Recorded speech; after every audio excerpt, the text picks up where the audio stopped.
Afghanistan and Pakistan are at war. For those of you who don't pay much attention to world events, you probably don't know that in late February of 2026, Pakistan attacked Afghanistan through airstrikes. This was, however, overshadowed by the commencement of the war in Iran at the same time. This war did not just begin overnight, however. It is the product of decades, centuries, actually, of conflict, colonialism, and poor decision-making.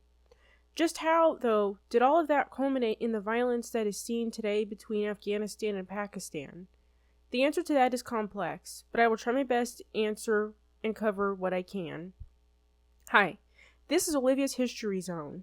Here, I analyze geopolitics, history, and just anything else that I find interesting. As a reminder, I do make mistakes, so if I get something wrong, feel free to point it out. Just make sure to keep it respectful and evidence-based. Now, on with the video. Afghanistan is a country that should be familiar to the Americans who watch the channel. We were there for 20 years, from 2001 to 2021. Though, it's unlikely that you have thought much about it since the withdrawal back in August of 2021. Regardless of whether you remember it or not, here's a refresher geographically. Afghanistan lies in the heart of Asia, right between Central Asia and South Asia. It is a landlocked country, covered primarily in mountains, and is around the same size as California. It is, from everything that I have seen, a beautiful country, with a history going back thousands of years. Several infamous figures and invaders have trod through Afghanistan. Alexander the Great from 330 to 327 BC, Genghis Khan from 1219 to 1221 AD, the British in the 1800s, the Soviets in the 1980s, and, most recently, the Americans in the 2000s to early 2020s. Most of these have tried and failed to hold Afghanistan time and again. That is a little bit about Afghanistan. I won't say too much more because I do plan on covering Afghanistan for Ruination in a future video. Now, Pakistan, you may not know much of anything about. It's not really discussed much, so I can't fault you. But Pakistan is a country located in South Asia, bordered by India to the east, Afghanistan to the west, China to the north, and Iran to the southwest. It is a relatively new country, created in 1947 after the partition of British India, upon independence from the UK in the same year of 1947. Pakistan was created to give Indian Muslims a homeland of their own.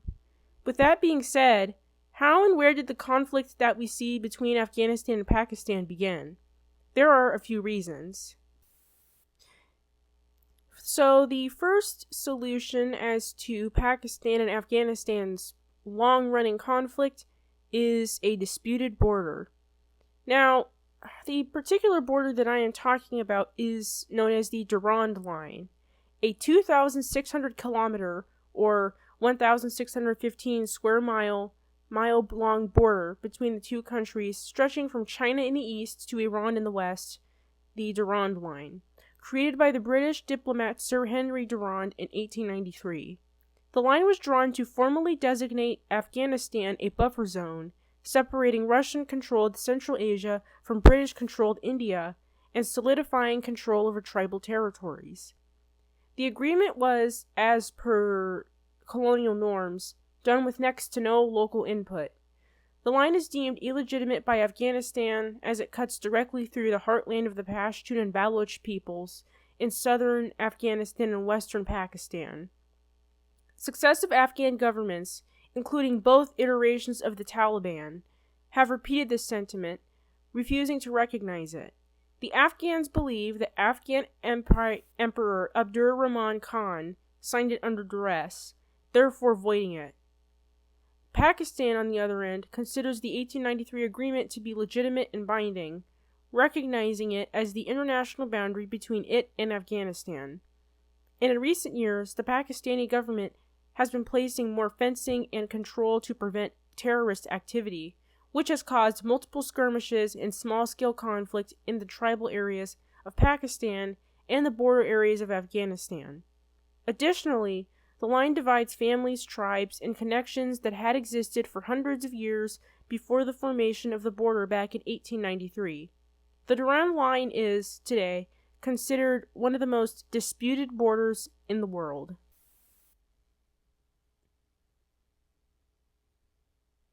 So, okay, we've already got a long-standing border dispute. In geopolitics, that's not a good start to relations between any country. So what could worsen things? Well, the answer is terrorism. You see, you probably only know the Taliban as an Afghanistan-only militant group. However, a Pakistani cell also exists, known as the Tehrik-e-Taliban, also known as the Pakistani Taliban, or TTP for short. Despite the similar name, the TTP and the Afghan Taliban are not the same organization. They are, however, closely linked ideologically and historically.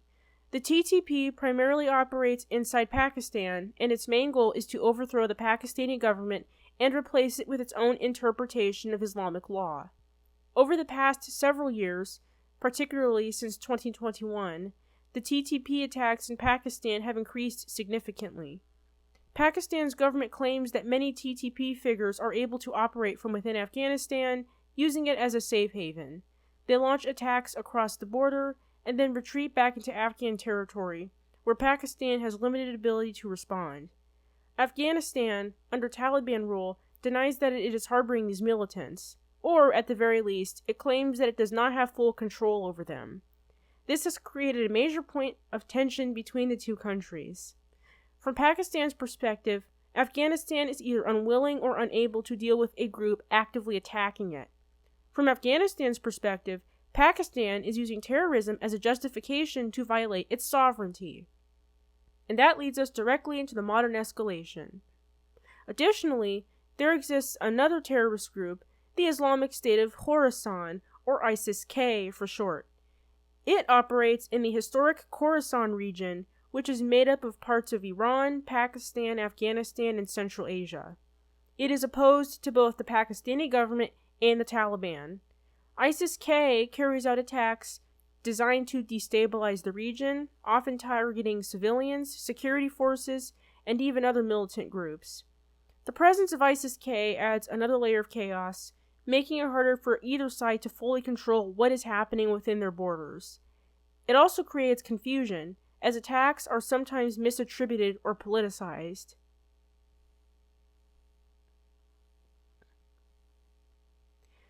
This is where things get interesting and ironic. For years, Pakistan was one of the main backers of the Afghan Taliban. During the U.S. war in Afghanistan, Pakistan was often accused of allowing Taliban fighters to operate within its borders. The idea was simple. A friendly Taliban-led Afghanistan would give Pakistan what is known as strategic depth against its main rival, India. But after the Taliban returned to power in 2021, that relationship began to break down. Pakistan expected the Taliban to crack down on the TTP. That did not happen. Instead, the Taliban has taken a much more neutral, and sometimes even sympathetic, stance towards the TTP. This is due to a mix of ideological alignment, shared history, and ethnic ties, especially among Pashtun communities that live on both sides of the border. So in a twist of geopolitics, Pakistan is now facing a security threat partly empowered by a group it once supported.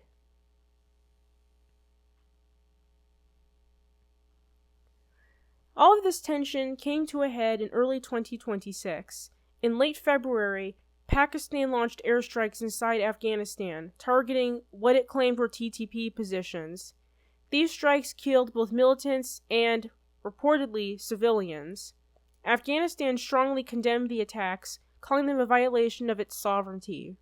In response, clashes broke out along the border, and both sides began mobilizing forces. This is what many observers now consider the beginning of the current conflict. While it may not look like a full-scale conventional war, not yet, at least, it is absolutely a serious and dangerous escalation between two neighboring states. Even outside of major events like airstrikes, the Afghanistan-Pakistan border is far from peaceful. Crossings like the Torkham border crossing have seen repeated closures, skirmishes, and standoffs. Pakistan has also spent years building fencing along the Durand Line to try to control movement and reduce militant activity. Afghanistan opposes this, arguing that the border itself is illegitimate.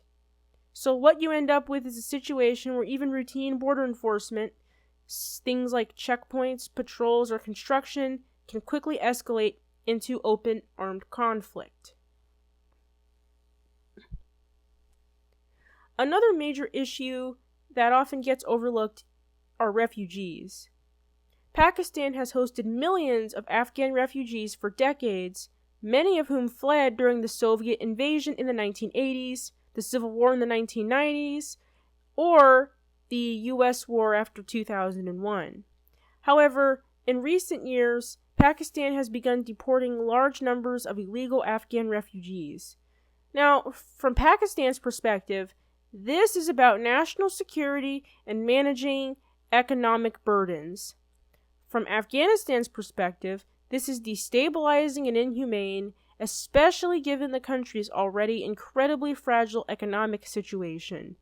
The sudden return of such large numbers of people puts pressure on Afghanistan's limited resources, increasing instability, particularly so in border regions. And instability, of course, creates the perfect conditions ripe for militant groups to operate. Economics forms a unique puzzle piece for the conflict between Afghanistan and Pakistan. Now, as I mentioned earlier, Afghanistan is a landlocked country, meaning that it relies heavily on neighboring countries for trade access. One of its most important routes runs through Pakistan to ports on the Arabian Sea. When tensions rise, Pakistan can, and sometimes does, restrict trade. This can include closing border crossings or limiting transit routes. For Afghanistan, this is a huge problem. It disrupts imports, raises prices, and worsens an already difficult economic situation at home. In other words, economic pressure becomes another tool in the conflict. So, when you put all of this together, what you get is not a single cause, but a combination of multiple. A disputed colonial-era border, militant groups operating across that border, a failed or strained alliance, refugee pressures, economic leverage, internal political incentives, and the presence of additional extremist groups. All of these factors feed into one another, creating a situation where even a small incident can spiral into something much larger, such as an open war. The conflict between Afghanistan and Pakistan is not just about territory or terrorism. It is about history, identity, strategy, and mistrust, all colliding in one of the most complex and misunderstood regions in the world. And, as of now, there is no easy solution, nor is one likely to emerge anytime soon in the future.